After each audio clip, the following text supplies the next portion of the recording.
মুক্তিযুদ্ধে প্রকৃত শহীদদের তালিকা প্রণয়নে কাজ শুরু করেছে সরকার। মুক্তিযুদ্ধ বিষয়ক মন্ত্রণালয় এরই মধ্যে নিয়েছে উদ্যোগ। বিকেলে জাতীয় সংসদে প্রশ্নোত্তর পর্বে সংসদকে কথা জানান প্রধানমন্ত্রী তারেক রহমান। তিনি বলেন, এর ফলে নির্ভুল ও গ্রহণযোগ্য তালিকা করে তাদের প্রতি যথাযথ সম্মান প্রদর্শন করা যাবে। অন্য এক প্রশ্নের জবাবে প্রধানমন্ত্রী জানান, চট্টগ্রাম সমুদ্র বন্দরের সক্ষমতা বৃদ্ধিতে উদ্যোগ নিয়েছে সরকার।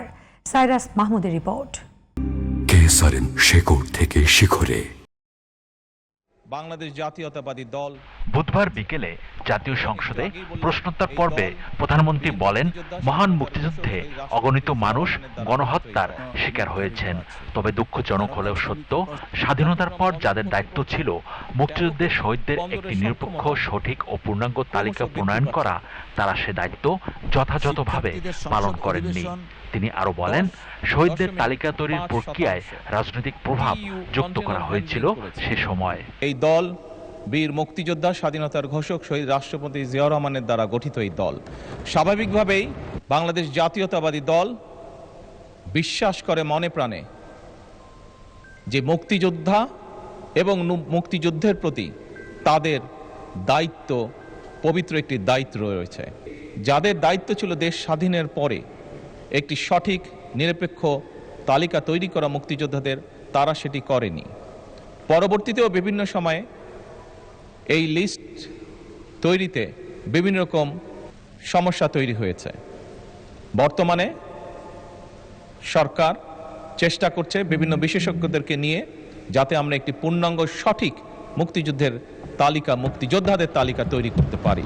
অন্য এক প্রশ্নের জবাবে প্রধানমন্ত্রী জানান, চট্টগ্রাম সমুদ্র বন্দরের সক্ষমতা বৃদ্ধিতে উদ্যোগ নিয়েছে সরকার। বে টার্মিনাল বাস্তবায়নে উদ্যোগ নেওয়া হয়েছে। চালু হলে মাদার ভেসেল চট্টগ্রাম বন্দরে ভিড়তে পারবে, তাতে আমদানি ও রপ্তানিতে গতি আসবে। চট্টগ্রাম বন্দরটি এতে দেশের সম্পদ এবং এটি একটি রাষ্ট্রীয় সম্পদ, জনগণের সম্পদ।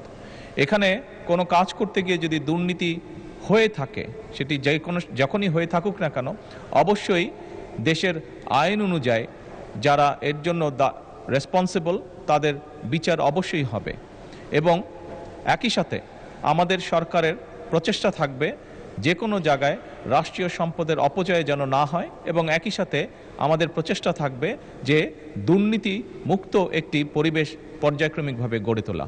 সরকার প্রধান সংসদকে আরো জানান, প্রাথমিক ও মাধ্যমিক বিদ্যালয়ের শিক্ষার্থীদের খেলাধুলায় অংশগ্রহণ বাড়াতে ভবিষ্যতে প্রধানমন্ত্রী গোল্ড কাপ ফুটবল টুর্নামেন্ট চালু করা হবে।